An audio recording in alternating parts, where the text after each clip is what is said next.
오늘 성경 말씀 함께 보겠습니다. 사도행전 13장입니다.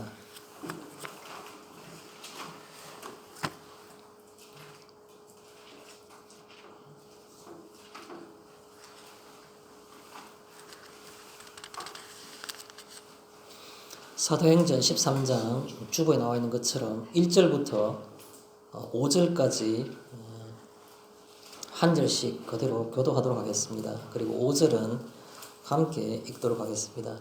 제가 먼저 1절을 봉독해 올리겠습니다.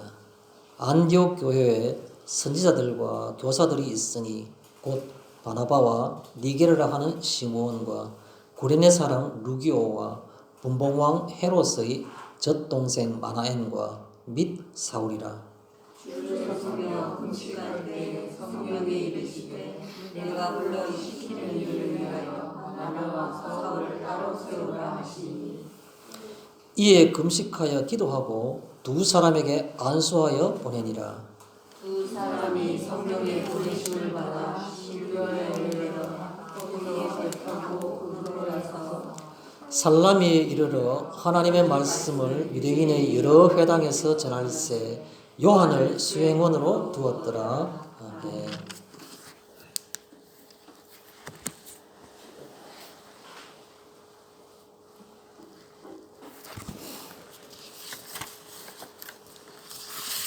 아마도 자기 자신을 바라보면서 내가 정말 내 자신을 스스로 보더라도 자랑스러워 라고 생각하는 사람들은 아마 많지 않으리라 생각이 됩니다. 간혹 일시적으로는 기쁜 일을 만나다든가 인생에서 작은 성공을 하게 되면 순간적이거나 일시적으로는 그런 생각이 들 때가 있습니다. 그러나 그게 지속되지는 않죠. 그래서 오히려 그 반대로 나는 왜 이런 모습일까? 좀 더 자극적이고 좀 그런 말로 심한 말로 표현하면 나는 왜 맨날 이런 꼴일까? 이런 것들이 오히려 인생의 대부분의 시간들을 우리를 지배하는 것을 보게 됩니다. 오늘 저는 이 사도행전 13장에 있는 말씀을 매주마다 한 장씩 보는 순서에 따라서 이 성경을 보게 되는데 어느 부분을 가지고 생각할까 하다가 첫 부분을 우리 오늘 조금 전에 읽었던 그 13장 첫 부분을 본문으로 생각해서 한번 나누는 게 좋겠다라는 것을 마음에 가졌습니다. 제목을 뭐로 했냐면 따로 세우라라는 그런 것으로 세웠습니다. 왜냐하면 성령님께서 이 안디옥 교회에 사람들이 예배 드릴 때 특히 간절하게 금식하며 기도하는 가운데 그때 예배 드릴 때 성령이 이루셔서 말씀하실 때 뭐라 말하냐면 내가 불러서 그래서 필요한 일을 시켜야 되는데 그 일을 위해 가지고 두 사람을 바나바와 사울을 따로 세우라 라고 말씀하시는 겁니다. 그래서 거기에 있는 본문 말씀을 가지고 오늘 제목을 삼았습니다. 따로 세우라 라는 거죠. 우리는 늘 제가 조금 전에 말씀드린 것처럼 늘 때때로 실망하고 심하게는 좌절하고 그 인생의 대부분의 시간들을 자기 자신의 한계를 느끼면서 무언가 변화를 해야 되겠다라는 생각을 할 때가 굉장히 많습니다. 그런데 되돌아보시면 내가 변화된 삶을 살고 있다고 생각하는 적이 그렇게 많지 않습니다. 나는 그래도 육신적으로는 큰 어떤 그런 드라마틱한 그런 인생의 전환점이 없었지만 신앙적으로 그래도 내가 믿음을 가졌다는 것이 얼마나 기적적인 일인가? 예, 맞습니다. 기적 중에 기적인 겁니다. 신앙 가졌다는 그 자체가. 저는 기도할 때마다 교회를 위해서 섬기는 이 교회를 위해서 기도할 때마다 이 교회에 같이 예배드리는 형제들, 자매들, 성도님들이 기적 같고 믿기지 않는 그 구원의 은혜를 함께 누리게 달라고 그렇게 늘 안 빠지고 기도를 합니다. 인간이 할 수 없는 것이고 하나님만 할 수 있는 것이죠. 그렇습니다. 유일하게 내가 마음속에 위로를 받고 있는 것이 바로 뭐냐면 다른 건 몰라도 내가 신앙을 가졌다는 것, 믿음을 가졌다는 것, 이게 내가 인생 가운데 가장 가치 있는 일이다. 맞습니다. 그런데도 불쑥불쑥 솟아나는 내 마음속에서 한 번씩 어떤 의심과 사탄의 시험일지 모르지만 생각들이 드는데 그게 바로 뭐냐면 내가 오늘 저녁에 당장 예수님이 재림하시면 나는 구원받을 수 있는가? 라는 생각들을 자기도 모르게 자꾸만 하게 되는 겁니다. 뭐 구원에 관한 교리적인 부분들이 언제 다시 또 나눌 일이 있겠죠. 그래서 저는 오늘 함께 생각하고 싶은 부분이 바로 그겁니다. 따로 세우라라는 무슨 말입니까? 그 말 속에서는 나는 정말 따로 세움을 받을 필요가 있는가 없는가라는 것을 생각해보는 그런 시간이 되었으면 좋겠다는 뜻입니다. 사람이 늘 나이 든 사람들이 늘 하는 그런 상투적인 말이 있습니다. 사람은 안 변해 라는 말씀하십니다. 40년 전에 초등학교 친구를 만나도 똑같다는 겁니다. 약간 변한 것 같지만 변한 게 없다는 겁니다. 그러면 우리는 절망할 수밖에 없습니다. 우리 갖고 있는 성격과 어떤 그런 것들이 기질이 절대로 안 변한다고 3살적 버릇 8까지 간다는 그 우리가 뭐 속담처럼 맞다고 그런 것을 느낄 때마다 나는 희망이 없구나라는 생각을 하게 됩니다. 그런데도 불구하고 오늘 성경 본문 말씀 중에서 저는 강조하고 싶은 게 바로 따로 세우라. 따로 세우라는 말은 뭔가 구별됐다는 말이겠죠. 기존의 어떤 것에서부터 분리된 것을 얘기하는 겁니다. 성령은 이 바나바와 사울을 향해서 두 사람을 따로 세우라는 겁니다. 물론 나중에 보시면 금방 아시겠지만 선교를 위해서 이제 처음으로 선교가 시작되는 겁니다. 그래서 따로 세우라고 말씀하신 겁니다. 뭐 그거는 어떤 특정한 사역을 얘기하는 것이지만 우리의 기질과 본질을 볼 때 우리는 과연 내가 신앙 안에 있다고 믿음 안에 있다고 그것만 가지고 안위할 수 있는 우리의 어떤 그런 삶인가라는 겁니다. 애매모호하시다고요? 그러면 하나 더 얘기하겠습니다. 오히려 조금 더 분명해질 수 있는 게 하나 있습니다. 뭡니까? 예수님께서 뭐라고 말씀하셨죠? 넓은 길로 가지 마라. 좁은 문으로 가라. 넓은 길은 가는 사람들이 많지만 좁은 문은 찾는 사람조차도 심히 적으니라 말씀하신 겁니다. 그러면 정말 우리가 가는 길이 내가 신앙을 가졌다고 나는 무엇보다도 가치 있는 걸 가졌다고 말씀하시는 것이 그것이 내게 정말 내 것이 되기 위해서는 내가 좁은 문으로 가고 있는 건지 반문해 보시면 되는 겁니다. 쉽게 우리가 판단할 수 있는 기준들이 있습니다. 그래서 나는 괜찮다고 그렇게 생각하시는 분 있으면 오늘 설교가 별 필요가 없겠죠. 말씀 나눈 자체가 의미가 없다고 저는 생각합니다. 그러나 저는 제 자신을 바라볼 때에도 변화되지 않는 그 기질, 평생을 따라오고 있는 그 기질, 안 변하는 겁니다. 그러면 과연 나는 무엇이 변했는가? 결론이 있습니다. 주의 은혜가 아니고서는, 주의 은총이 아니고서는 내게 희망이 없구나 라는 생각을 내내 이 말씀을 준비하면서 내내 생각한 겁니다.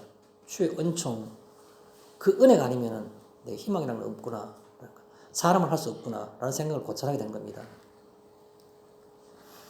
오늘 우리가 성경 본문 말씀을 들어가기 전에 먼저 이 본문에 대한 배경을 잠깐 소개하도록 하겠습니다. 어쩌면 이 앞부분인 13장 1절에서 5절의 배경일 수도 있지만 좀 더 확장하자면 이 사도행전 13장 전체 배경이라고 볼 수 있습니다. 왜냐하면 오늘 우리가 5절까지밖에 안 읽었기 때문에 뒤에 나오는 내용들이 뭔지를 잘 모르십니다. 그래서 13장에 있는 내용들을 한꺼번에 다 좀 더 훑어보고 그래서 본문을 좀 더 깊이 생각해 보고자 합니다. 이 사도행전 13장은 굉장히 그 하나의 기점이 되고 전환점이 되는 그런 성경이라고 모든 성경학자들은 그렇게 표현하고 있습니다. 왜냐하면 사도행전이 1장부터 28장까지 있습니다. 28개 장이 있는데 지난주까지 공부했던 우리가 사도행전 1장부터 12장까지가 큰 한 부분이고 오늘 우리가 처음 살펴보는 13장부터 마지막 28장까지가 또 다른 한 부분입니다. 아주 막 구체적으로 대비가 되는 겁니다. 어떻게 대비가 되느냐 하면요. 사도행전 1장부터 우리가 지난주까지 공부했던 생각했던 그 12장까지 내용들을 쭉 내용들을 생각하시면 금방 이해되실 겁니다. 그게 주제가 아마 뭐냐 하면 중심 되는 어떤 그런 인물이 누구냐 하면 예루살렘이고 예루살렘 교회입니다. 예루살렘 교회가 중심인 겁니다. 그리고 거기에 핵심적인 인물은 바로 베드로입니다. 오순절 그때 뭐 안전병 일으키고 고넬료하고 또 뭐 이 수많은 것들이 전부 다가 예루살렘 교회의 중심이 돼서 아직까지도 예루살렘 교회에서는 예수님의 그 육신의 형제인 야고보가 아직까지 부각되지 않고 있어요. 그 무렵 초기에 최초의 교회라 말할 수 있는 예루살렘 교회에서 베드로가 중심이 돼서 움직이던 그 모든 그 시절이 바로 1장부터 12장까지입니다. 예루살렘 교회 베드로. 그러면 대상이나 인물 중심 인물들은 누구겠습니까? 당연히 유대인들입니다. 유대인들 대상. 그런가 하면 오늘 시험 시작하는 이 13장부터 마지막 장까지는 사도행전은 모든 것이 다 예루살렘 교회가 중심이 아니고 안디옥 교회가 중심인 겁니다. 안디옥 교회. 인물은 누구겠습니까?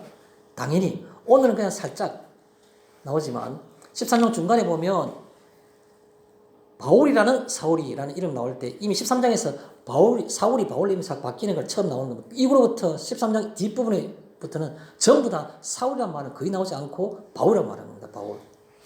그래서 이 13장의 기준이 되는데 이 13장부터 끝까지 전부 다가 중심 인물은 바울입니다. 바울. 사울이라는 바울. 대상이 누구겠습니까? 중심에 있는 중심이 누구겠습니까? 당연히 이방인입니다. 이방인.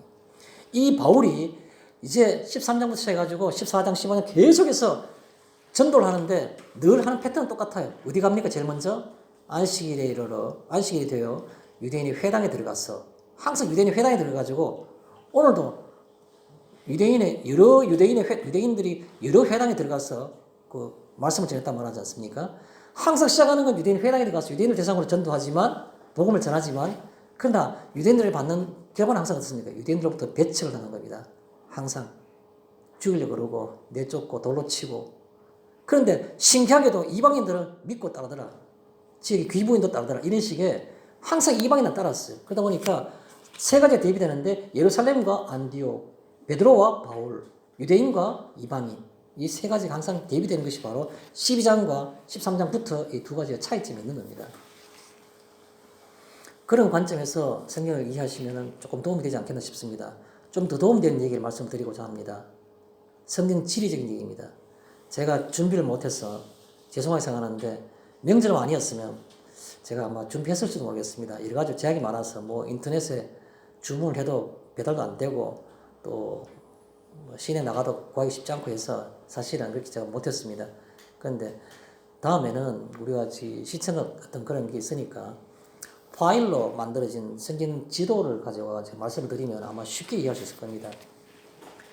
뭐 성경 지도라 그러면 여러 군데가 있을 겁니다. 아마 뭐 다윗의 뭐 피난 사울왕을 피해 다녔던 길, 뭐 바울의 1차, 2차, 3차 전도, 뭐 로마 가는 4차까지 길, 뭐 하여튼 옛날 또 구약에서는 또 여러 그 요수아가 정복했을 때 어떤 뭐 이렇게 하지 또 모세가 광야 생활했을 때 어떤 여정 다양한 어떤 지도들이 많지만 그래도 그냥 만약에 뜬금없이 성경 지도 하나 탁 치면 뭐가 나오겠습니까?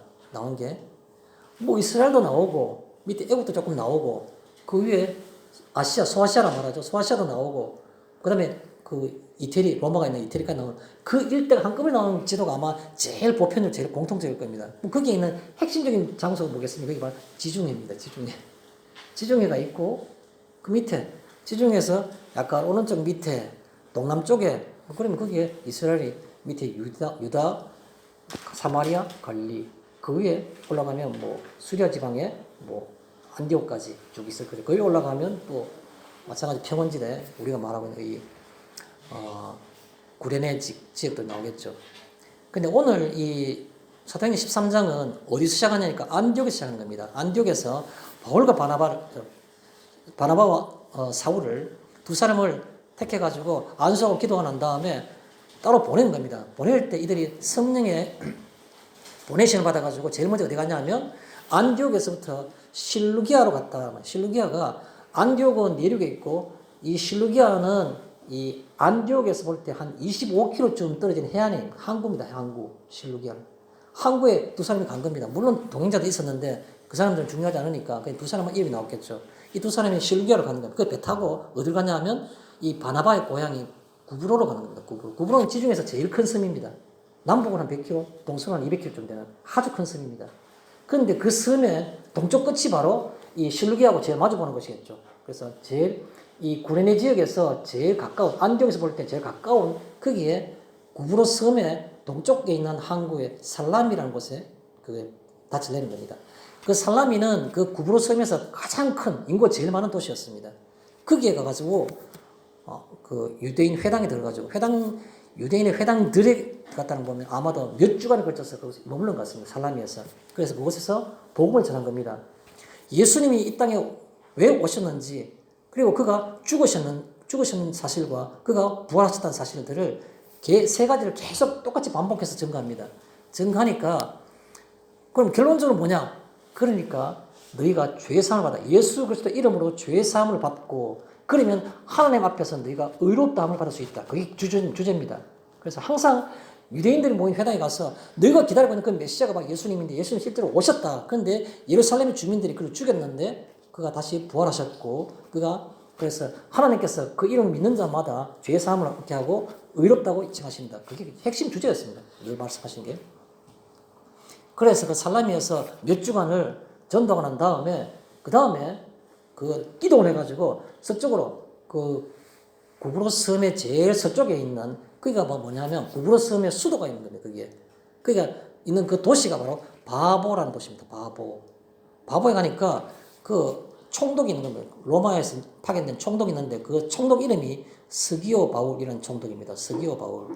그 바보의 총독을 만나가지고 전도를 하니까 그 이방인인 스기오 바울이 들으면서 그걸 좋게 해가지고 자주 말씀을 듣고 싶어 하는 겁니다. 듣고 싶어 하는데 그런데도 불구하고 다른 유대인들과 또 그 다음에 그 밑에서 이상한 마술하는 그런 바예수라는 사람이 막 중간에서 이간질 해가지고 못하게 하는 겁니다. 그래서 그 바울과 바나바가 그에게 네가 다시 몇 날 동안 보지 못할 것이라 하니까 그 사람 눈이 가려져가지고 앞을 못 보는 겁니다. 그걸 보고 그 총독인 스기오 바울이 깜짝 놀라가지고 믿게 되었더라라는 그런 기록이 나온 게 바로 바보에서의 그 전도 사역이었습니다. 거기서 얼마나 지나고 난 다음에 구체적인 날짜는 안 나옵니다. 그런 다음에 배를 타고 다시 이제 육지로 올라간 겁니다. 그 구브로 섬에서 북쪽으로 올라가면 북쪽 지역은 크게 말하면 갈라디아 지역이고 작게 말하면 밤빌리아라는 지역입니다. 밤빌리아라는 지역이 물론 항구에 닿는데 아탈리아카는 항구인데 그건 중요하지 않고 그게 항구에 도착하고 난 다음에 거기서부터 내륙으로 한 20km 북쪽으로 올라가게 되면 그게 조그만 도시가 나오는데 그게 바로 버가라는 도시입니다. 그 버가에 가서 말씀을 전하는데 그때 밤빌리아 버가에서 한 사건이 벌어집니다. 뭐냐면 거기서 이 바울과 바나바가 같이 동행했던 수행원으로 데려갔던 마가라는 요한이 거기서 떠나버린 겁니다. 그게 13장 오늘 13절에 나옵니다. 우리가 5절까지 안 읽기 때문에 그걸 몰라서 그러는데 13절에 나온 얘기입니다. 거기서 요한이 떠나버렸어요. 떠났는데 우리가 떠났다는 걸 아는데 어디로 떠났을까요? 어디로 돌아갔을까요? 안디옥으로 돌아갔겠습니까? 예루살렘으로 돌아갔겠습니까? 아이러니컬하게도 안디옥으로 가지 않고 예루살렘으로 돌아간 겁니다. 13절 이렇게 나와 있습니다. 예루살렘으로 돌아갔더라. 마가 요한이 누굽니까? 예루살렘 굉장히 아주 부유한 집안의 아들이지 않습니까? 마가에 다락방할 때 그 마가지 않습니까? 예루살렘에서 얼마나 잘 지내고 있었는데 괜히 외삼촌인 바나바 따라왔다가 꾸하다가 외삼촌이 무슨 사명 받아가지고 전도를 떠나는데 어디 가냐 물으니까 구브로 간대요. 그 외삼촌하고 같은 고향이니까 구브로가 이 마가의 고향이기도 한 겁니다. 그러니까 그래요? 그럼 가봅시다 해가지고 구브로 갔는데 구브로 그것만 그냥 전도하고 며칠 있다 올 줄 알았는데 안 오고 본격적으로 다른 걸 시작하는 겁니다. 그래서 성경학자들은 해석하기를 아마도 마가가 왜 돌아갔을까? 그 두 가지가 추측 가능하다 그럽니다. 첫 번째가 뭐냐면 자기 삼촌인 바나바가 처음에 얘기했는 거하고 다르게 다른 지역을 아주 넓게 선교 사역지를 넓혀가기 시작하니까 자기는 그런 소명이 없다라고 말하고 거기에 대해서 반발해서 감당하지 못한다는 부담감 때문에 돌아갔을 것이다. 또 하나는 뭐냐면 바나바가 사울보다는 나이가 한창 연장자입니다. 오늘 아까 성경 읽었을 때 성경 13장 1절에 뭐라고 그랬습니까? 안디옥 교회에 선지자들과 교사들이 있으니 하고 난 다음에 이름 누가 먼저 나옵니까? 성경학자는 전부 다 그걸 연장자 순으로 말한단 말합니다. 바나바가 제일 먼저 나왔습니다. 그 다음에 니게를 하는 시므온, 그리고 구레네인 루기오, 그리고 마지막 네 번째가 헤롯의 젖동생 마나엔, 마지막에 누굽니까? 사울이라. 사울이 나이가 제일 어렸고 바나바가 나이가 제일 많았던 겁니다. 그러다 보니까 바나바가 심지어 바나바는 예루살렘 교회에서도 유력한 사람이었습니다. 그가 요셉이라 이름 말했고 위로자 말할 정도로 그만큼 그 예루살렘 교회에서는 굉장히 신임받는 핵심적 인물인데, 사울은 예수 믿는 사람 핍박하는 자니까 비교가 안 되는, 비교 불가한 그런 등급입니다. 믿는 사람들 입장 생활할 때. 그런데 웬걸요? 구로섬을 떠나가지고 밤빌리아 지역인 그 지역에 올라가기 시작하니까 그때부터 서서히 뭐냐면 바울이 더 부각되는 겁니다. 바울이 부각되고 자기의 그 삼촌 바나바는 오히려 더 그냥 또 퇴락하는 그런 느낌이 드는 겁니다. 그게 갖고 있는, 자신이 갖고 있는 자존심, 어떤 그런 것들, 어떤 정서적인 어떤 면, 이런 것들이 아마 젊은 마가 요한에게는 견디지 못한 어떤 그런 부담이 됐을 것이다 라고 이렇게 추측하는 사람들이 많습니다. 어쨌든 그렇게 해서 마가는 그 버가라는 곳에서 돌아가 버린 겁니다. 그냥 선교 출발지인 안디옥으로 간 게 아니고 자기가 가장 익숙한 자기 집이 있는 예루살렘으로 가버린 겁니다. 아예 멀리. 그 뒤에 이 두 사람이 낙심치 않고 더 올라가가지고 비시디아 안디옥, 그래서부터 약간 오른쪽 이쪽으로 올라가게 되면, 버가에서 올라가면 내륙으로 한 200km 좀 올라가게 되면 비시디아 안디옥이라는 곳이, 이름이 안디옥은 똑같은데 지방이 비시디아 지역에 있는 안디옥. 원래 여러분들이 뭐 안디오크스, 그 원래 사람을 딴 거니까 비시디아에도 안디옥이 있는 겁니다. 그래서 안디옥 거기서 뭐 마지막으로 그 선교하시고 말씀 전하는 것이 바로 오늘 13장에 나오는 내용들 대부분입니다. 돌아가겠습니다. 다시. 지리적으로 볼 때, 이 13장은 그런 배경을 가지고 있다라는 말씀을 드리고 싶습니다. 자, 그 다음에 첫 번째, 우리가 안디옥 교회에는 그 선지자들과 교사들이 있는데, 곧, 그래가지고 하는 말씀이 바나바는 잘하지 않습니까? 요셉이라는 바나바. 요셉이란 말은 히브리식 이름이고, 바나바는 그 당시에 헬라로 표현될 수 있는 그 이름이 바나바죠. 그 다음에 나온 사람이 누구냐 하면, 니게르라는 시몬입니다. 니게르라는 말은 뭐 그 자체가 라틴에서 나왔는데, 니게르라는 말은 우리 잘 알지 않습니까? 뭐 사람의 그 뭐라 할까요? 그 뭐 좀 인종차별이라 합니까? 뭐 그런 것을 표현하는 것에 보면 아예 뭐 써서는 안 되는 그런 표현이지만, 니그로라는 그런 영어 단어가 있지 않습니까? 흑인이라는 거. 니게르라는 것은 니그로와 똑같은 겁니다. 그래서 검다는 뜻입니다. 검다. 그래서 검은 피부를 갖고 있는 시몬, 그런 뜻입니다. 니게르를 하는 뭐 시몬. 아마도 그 니게르라는 것은 그 당시에 헬라 지역에 쓸 수 있는 라틴어 이름인데, 그 다음에 시몬은 그냥 히브리식 이름이겠죠. 항상 이름 두 개씩 다 있지 않습니까? 사울과 바울 두 개 있듯이. 사울은 유대식 히브리식 이름이고, 바울은 뭐 우리가 헬라식이라 말해도 되고 라틴어식이라 말해도 되는데, 일반 통용하게 돼. 성경이 전부 다 원래 이름이나 이런 것들은 뭐라 할까요? 공식적인 문헌이니까 로마가 지배하고 있는 모든 공식 문헌에서는 쓸 때 기록할 때는, 자기 이름을 적을 때, 호적 신고할 때는 전부 다 라틴어를 써야 되겠죠. 그래서 썼는데, 그게 실제 성경 기록할 때는 헬라어로 다 기록되기 때문에 발음을 할 때 우리가 전부 다 파울로스라는 그런 이름을 바울이라 말하는 겁니다. 그래서 어쨌든 간에 뭐 헬라어로 해도 괜찮고 뭐 라틴어에서 나왔다 해도 괜찮은데 어쨌든 중요한지는 않습니다. 이름을 두 가지 놨는데, 이 니게르라는 시몬이 있었고, 이 사람은 아마도 바나바 다음은 나이가 많은 것 같았어요. 세 번째 사람이 누구냐면 구레네 사람 루기오라 말합니다. 구레네 사람은 이 안디옥 교회가 있는 그 지역 전체가 다 구레네 지역입니다. 그러다 보니까 뭐 수리아 지역이라 말하지만 또 좁게 말하면 그 인근에 있으니까, 그래서 그 사람이니까 안디옥 교회에 거기 근처에 사는 사람, 그 본향 사람입니다. 그 이름에 루기오라는 말은 그 역시 라틴어인데, 그 빛, 밝음 이런 뜻입니다. 뭐 좋게 생각하시면 우리가 빛의 밝기를 표현할 때 뭐 한글로는 촉광, 몇 촉광, 촛불 밝기라 말하지만 영어로는 룩스라 이렇게 말하죠. LUX, 룩스 하는 말은 루기오나 같은 어원입니다. 그래서 빛, 밝음 이런 뜻입니다. 굉장히 행동이 밝았는 건지 생각이 밝았는지 잘 모르겠습니다. 그 다음에 네 번째 있는 사람이 바로 뭐냐면, 사울 바로 앞에 있는 사람이 헤롯의 젖동생 마나인이라고 표현하고 있습니다. 이 사람은 누구냐면, 이 사람에 대한 추측은 근거가 있습니다. 왜냐하면 지난주에 제가 소개했었죠. 요세푸스라는 그 유대인이 가장 유명한 그 역사가가 쓴 책에 보면 이 사람에 대한 그 근거를 기록한 책이 있습니다. 무슨 내용이냐면, AD 되기 전에 BC 한 50년경에, 그 당시에 물론 그 60년 BC 한 60년 그 전부터 있었지만, 유대인들이 로마의 어떤 압제, 주위에 있는 다른 사람들 어떤 뭐 그 어떤 핍박 이런 것 당해가지고 특히 그 신약과 구약의 그 중간기 400년 동안에 극심한 환란기를 겪었던 겁니다. 그러다 보니까 이런 환란이 우리가 바벨론으로부터 다시 고향에 돌아왔는데도 왜 이런 환란이 있는가?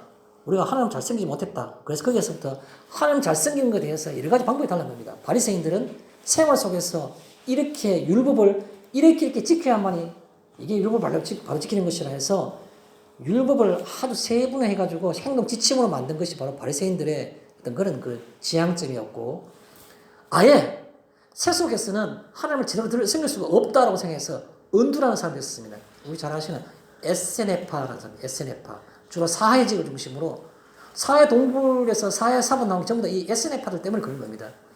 숨어 짓는 사람들이죠. 언둔파. 그 중에 있는 한 사람이 바로 마나엔이라는 사람이 있었답니다. 기록에 나옵니다. 마나엔이라는 사람이. 근데 그 사람이 BC 50년쯤 그때 헤롯 가문이 아직 왕이 되기도 전에 헤롯 가문에 그 최초의 제일 어른되는 헤롯 나중에 대제가 되는 그 헤롯이라는 사람을 만나서 당신이 앞으로 왕이 될 거라는 걸 예언을 하게 됩니다. 그래서 그 헤롯이 한 15년쯤 후에 그 정식으로 정말 로마로부터 권리를 받아가지고 유대의 분봉왕으로 처음 즉위하게 된 겁니다. 헤롯 가문의 첫 번째 왕이 되는 거죠.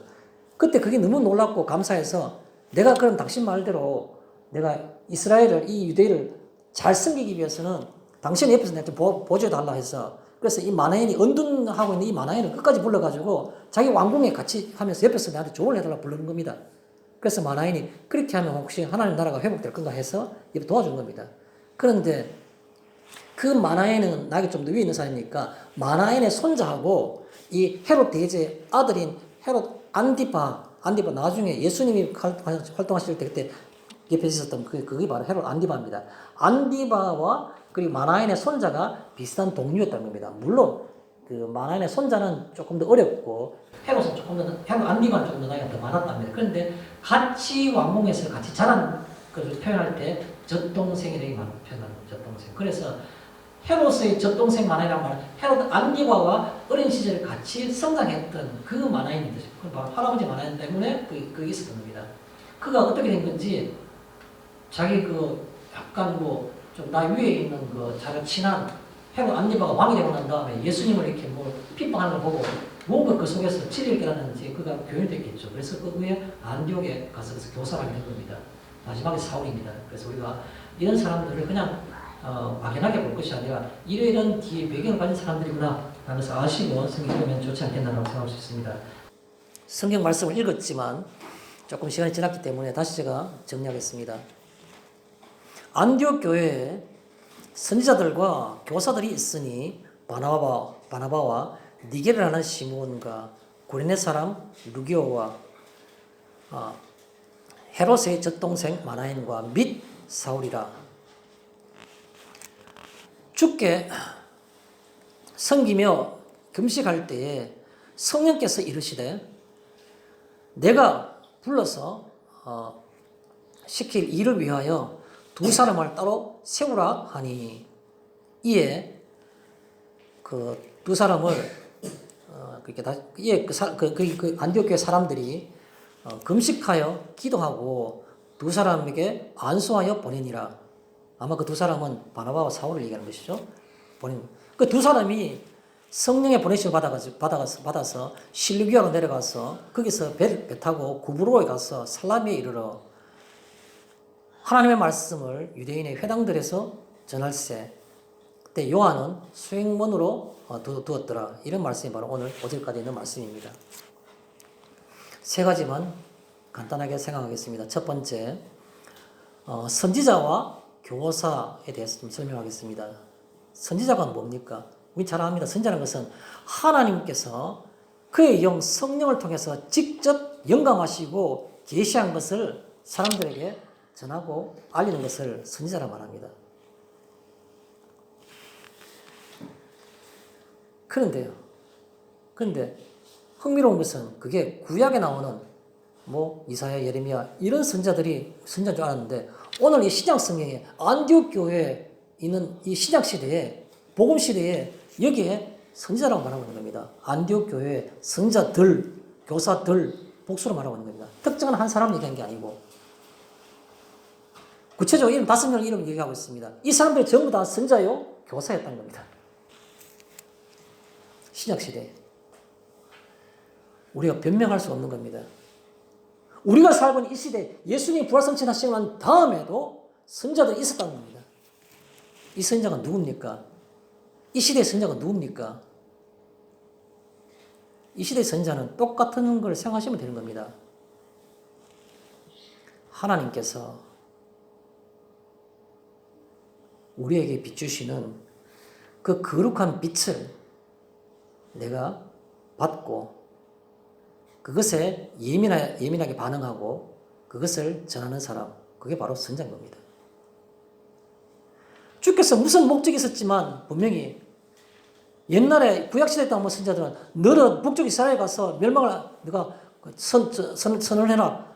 특정한 기능을 주신 겁니다. 목적을 주신 겁니다. 그런데 신약시대에는 하나님께서 진리의 성령을 통해서 우리 마음 가운데 보내셔가지고 흑암 가운데가 새카만 우리의 마음으로 볼 수 없는 그 거룩한 빛을 보게 하신 겁니다. 비춰주신 겁니다. 성령 조명하셔가지고. 그래서 뭔가 희미하게나마 그러나 주의 말씀이 이것인가라고 깨닫게 하시고 느끼게 하시고 하는데 그 거룩한 빛을 느꼈을 때 그거에 대해서 예민하게 반응한 겁니다. 이게 아닌 것 같아. 이게 뭔가 기독교에서 말하고 있는 교묘한 교리인 것 같아. 그게 아니라 이게 무엇이지? 이게 무슨 내게 은혜이지? 라고 생각하는 우리가 우리 자신이 흑암이고 희망이 없고 소망이 없는 것을 알지 못하면 그것을 예민하게 반응할 수 없는 겁니다. 이 시대의 선자는 바로 누굽니까? 주께서 가당차는 우리들에게 논리에 맞지 않는 그와 같은 라고 생각되는 그 복음이 우리의 지식과 이성을 볼 때는 어설프지 않습니까? 예수님이 한 분 오셔가지고 이 땅에 오셨는데 그분이 모든 세상 사람들의 다 죄를 용서할 수 있고 내가 누군지도 모르는데 내 죄까지 용서할 수 있다고. 더 심한 것은 믿으면 부활한다고, 죽지 않는다고, 영생하고 새 예루살렘에 들어갈 수 있다고. 얼마나 어설픕니까? 근데 그게 내게 어떤 사람에게는 그게 거룩한 빛으로 느껴지는 겁니다. 그게 예민하게 내 마음속에 감동이 되는 겁니다. 그래서 그걸 옆에 그렇다고 전하는 사람이 바로 이 시대의 선지자라는 겁니다. 이게 5명의 공통점 그거였을 겁니다. 대표적으로 누구겠습니까? 가장 많은 사역을 했던 사람 누굽니까? 사울이요 바울입니다. 바울이 뭐였습니까? 입만 띄면 하는 말이 뭡니까? 내가 다메섹 도상에서 부활하신 예수를 만났다고. 그가 내가 이렇게 말했다고. 지금 이 사도행전 13장은 대략 구체적으로 성경학자들이 판단하기에는 시기적으로 AD 45년이라고 말합니다. AD 45년. 바울이 다메섹 도상에서 예수를 만난 것은 AD 35년이라고 말합니다. AD 35년. 그럼 바울이 예수를 만나고 10년쯤 지난 후에 지금 현재 선교사로서 나가기 시작한 겁니다. 그 이전에는 아르비아 광야 3년, 자기 고향 다소에서 몇 년 계속 그러고 있었겠죠. 45년입니다. 그 10년 전에 다메섹 도상에서 만났던 그 부활하신 예수님이 어지간하면 잊혀질만도 하고 그때 내가 뭔가 심중에 뭔가 잘못되고 환상을 받겠지라고 무시할 만도 한데 그게 평생에 입만 띄면 늘 나오는 것.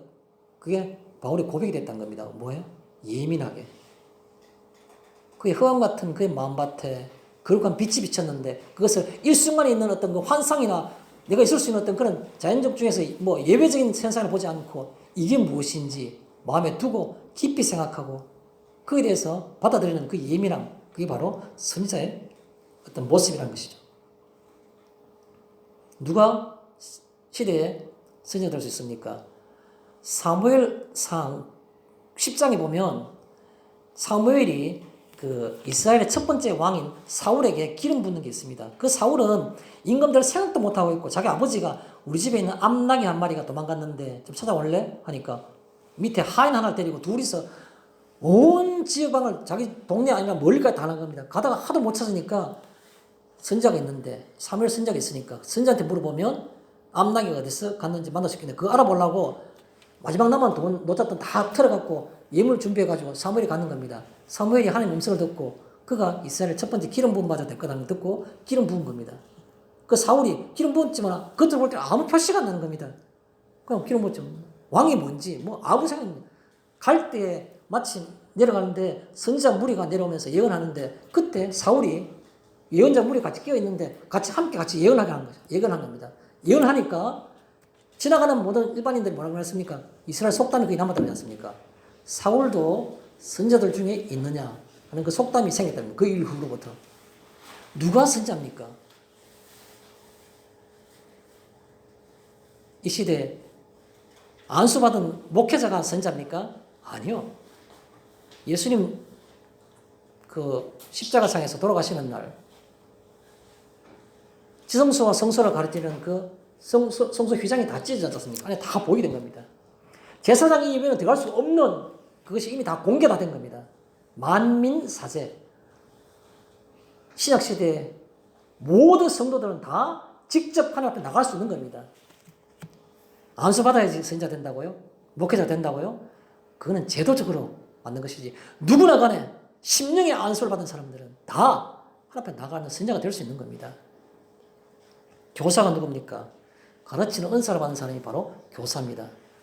교사와 선지자는 이 시대에 비슷한 기능을 가지고 있다고 볼 수 있지만 그러나 조금 다르게 표현한다 그러면 교사는 가르치는 일입니다. 어떻게 가르칠까요? 말과 삶으로 가르치는 겁니다. 말과 삶. 누가 우리의 스승입니까?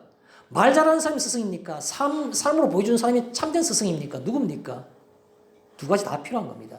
모르는 사람들에게 지적으로 말로서 그리고 그런 삶을 삶으로써 내가 가지고 있는 가치가 바로 이 가장 가치 있는 것이라는 것을 실증해 보이는 겁니다.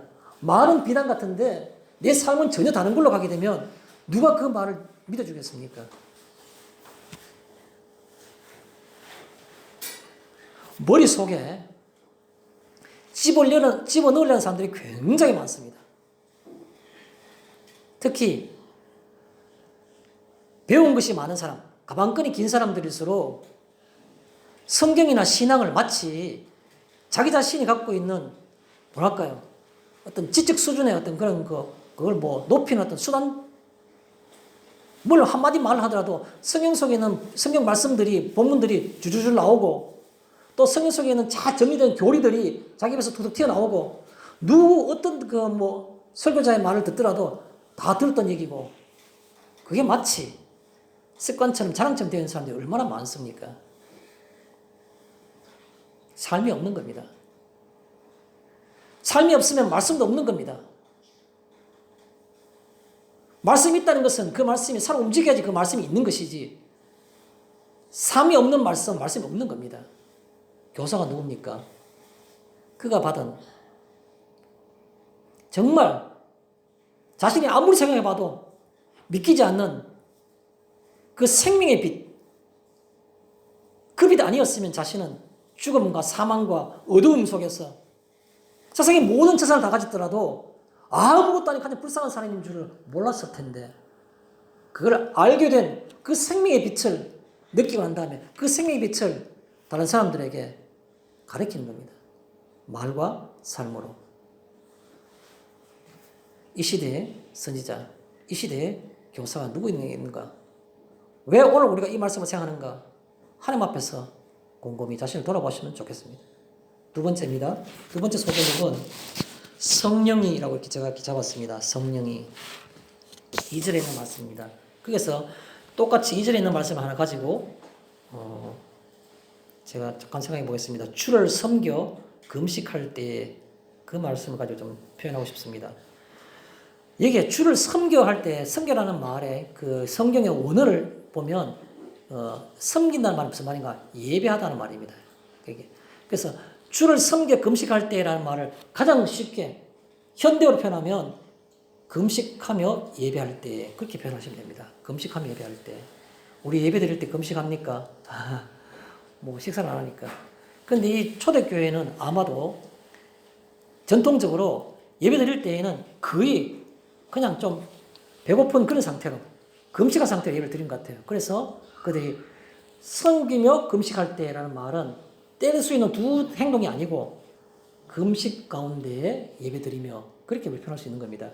그런 다음에 배고프지 않습니까? 그럼 예배 마치 어떻겠습니까? 그것들이 항상 모든 초대교회나 예배 마치는 모든 교인들이 종과 상전, 주인 같이 앉아서 식사를 대한 겁니다. 소위 말해서 애찬을 나눈 거죠. 애찬을. 되게 초대교회의 전통이었습니다. 그때만큼은 종과 주인이 따로 없었다는 겁니다. 그래서 금식하는 가운데 금식 중에 예배드리며 하는 겁니다. 그래서 주를 섬겨 금식할 때, 자, 주를 섬긴다는 말 예배한다는 말이고, 자, 그 다음에 금식한다는 말은 무슨 말이겠습니까? 금식한다는 의미가 왜 금식을 하는가요? 라는 거죠. 예배의 진정성,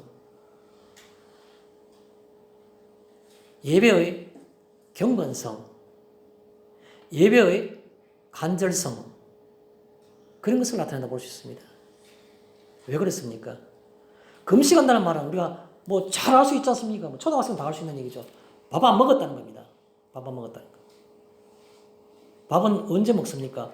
평생 먹는 겁니다. 식사를 하는 겁니다. 왜요? 이 땅에서 육신의 생명을 유지하기 위해서는 반드시 필요한 겁니다. 그런데 예배 드릴 때 금식했다는 말은 무슨 말입니까? 예배는 이 땅의 것으로만 드리는 것이 아닌, 이 땅의 것으로 드리는 것이 아닌 그 뜻입니다. 내가 늘 반복적으로 늘 했던 30세 때, 뭐 2대, 늘 내가 이 육신의 생명을 유지하기 위해서 먹어야 될 이 밥과는 예배가 무한한 거란 겁니다. 쉽게 말해서.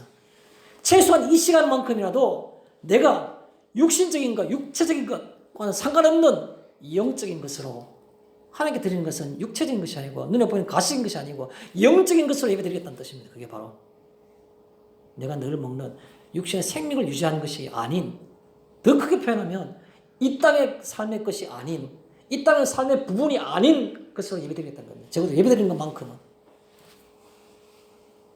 예배드리러 와가지고 내일 내가 직장에 나갔을 때 해야 될 걱정, 또 내 가족들이 어떤 갖고 있는 어떤 그런 어떤 내가 원망, 그거는 이 땅의 것들입니다. 그거는 이 땅의 것이니까 예배 드릴 때에는, 주를 섬겨 금식할 때, 할 때, 예배 드릴 때에는 금식하며 예배 드리는 것처럼 그냥 내가 평소에 열리지 않는 내 마음의 창을 열고 영혼의 창을 열고 주를 바라보는 겁니다. 육신의 음식이 아닌 겁니다. 죄송한 얘기 하나 하겠습니다.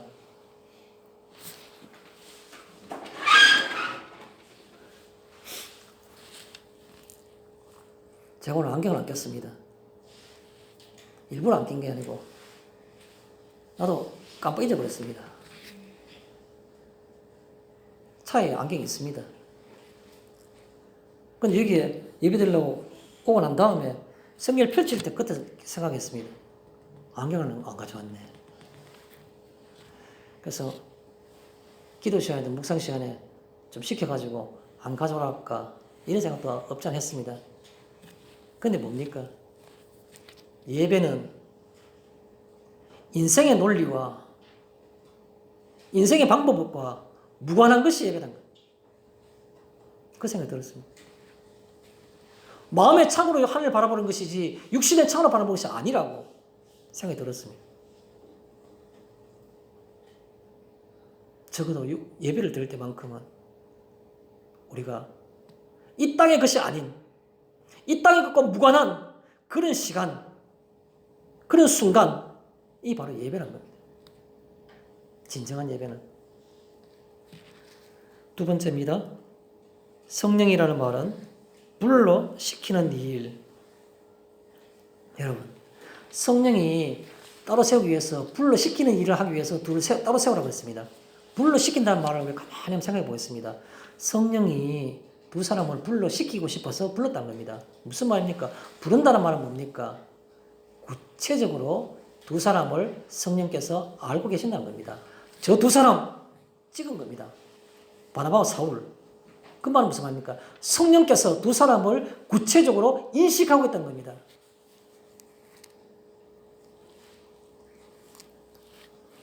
우리가 2절에는 성령님께서 뭘 하시냐니까 불러 시키는 일을 하기 위해서, 그 말은 성령님께서 구체적으로 인식하고 있고 또 그 사람에 대해서 구체적으로 가지고 있는 의도가 있다는 겁니다.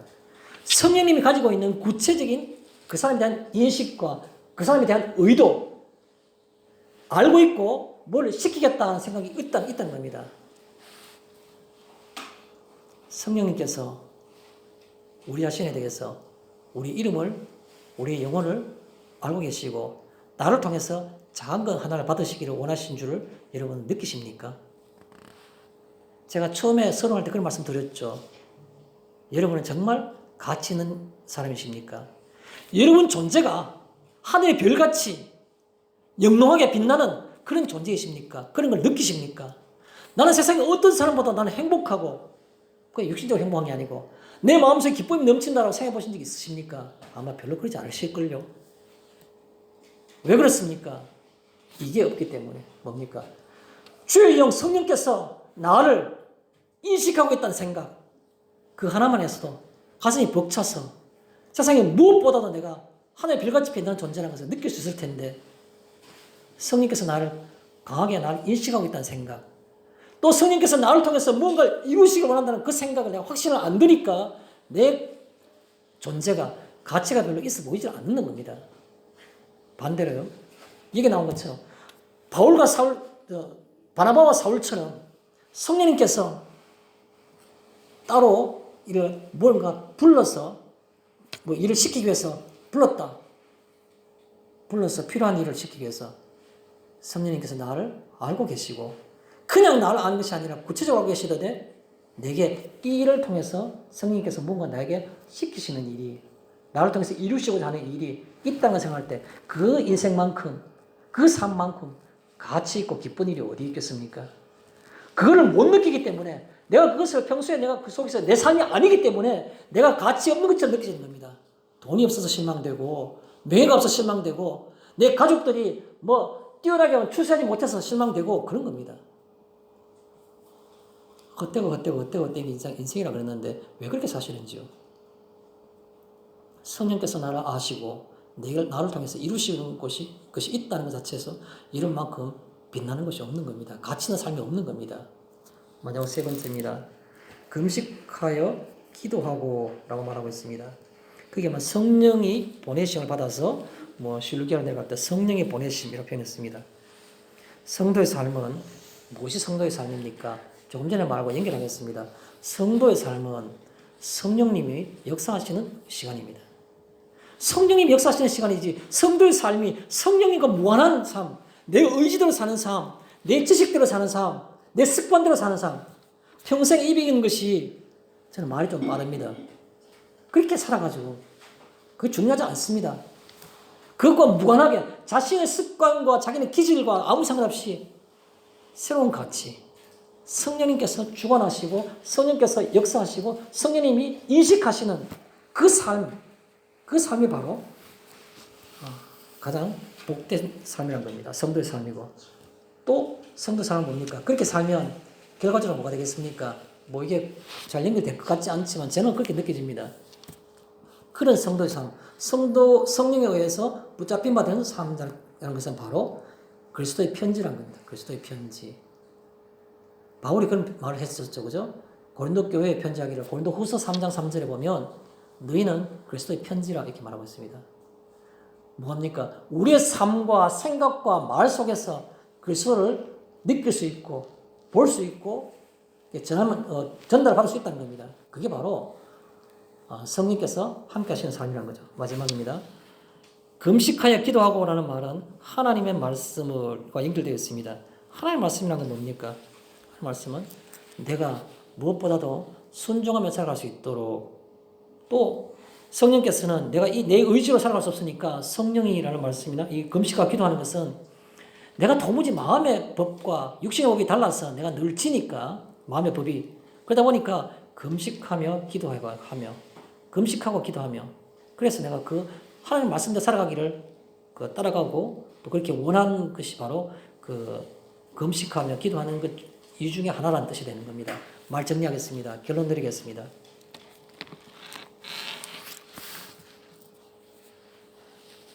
오늘 성경 말씀을 읽으면서 제가 제목을 따로 세우라라고 말씀을 드렸죠. 우리의 삶이 진정으로 믿지 못한 대다수의 사람들과 따로 분리되고, 믿는다고 말하지만 자기의 소견대로 살아가는 성령의 어떤 그런 감동과는 무관한 그런 대다수의 있는 사람들과는 또 분리되는 그런 삶을 살아가는 것이 바로 따로 세우라라는 말씀이란 겁니다. 몇 가지 키워드만 말씀드리겠습니다. 따로 세우라는 것에 생각나는 키워드가 있습니다. 그게 바로 뭐냐 하면 구별된 인생. 내 인생이 구별되어야 되는 겁니다. 구별된 인생. 또 하나는 키워드가 좁은 문. 아까 서론에 말씀을 드렸죠. 또 하나의 키워드가 교회. 교회가 우리가 그 성경에 나오는 그 헬라어로 표현된 교회가 뭡니까? 세상으로부터 분리된 그 뜻입니다. 세상으로부터 분리된 에클레시아라는 말 자체가. 마지막에 한 단어 더 하겠습니다. 분리된 인생, 그 다음에 좁은 문, 교회, 글자가 좀 작아집니다. 개수가. 마지막 남은 글자는 이제 한 글자밖에 안 남았습니다. 뭐라고 표현하면 좋겠습니까? 복입니다. 복. 그 자체가 복인 겁니다. 구별된 인생이요. 내 인생이 교회요. 내 인생이 좁은 문이라고 하면 그 자체가 복이란 겁니다. 그 복된 삶 살아가는 것을 세상에 많은 사람들이 그걸 표현했는데 가장 대표적인 표현이 누굽니까? 시편 1편 있지 않습니까? 시편 1편에 뭐라 되겠습니까? 그 복을 누린 사람들의 모습이 나온 겁니다. 복 있는 사람은 악인의 꾀를 따르지 아니하며 죄인의 길에 서지 아니하며 오만한 자의 자리에 앉지 아니하고 오직 여호와의 율법을 즐거워하여 주야로 묵상하는 자로다. 그는 시냇가에 심은 나무가 철을 따라 열매를 맺으며 그 잎사귀가 마르지 아니함 같으니 만사가 다 형통하리로다. 그렇게 말했습니다. 악인은 그렇지 않으며 오직 바람이 나는 겨와 같도다. 그러므로 악인들이 심판을 견디지 못하며 죄인들이 의인들의 모임에 들지 못하리로다.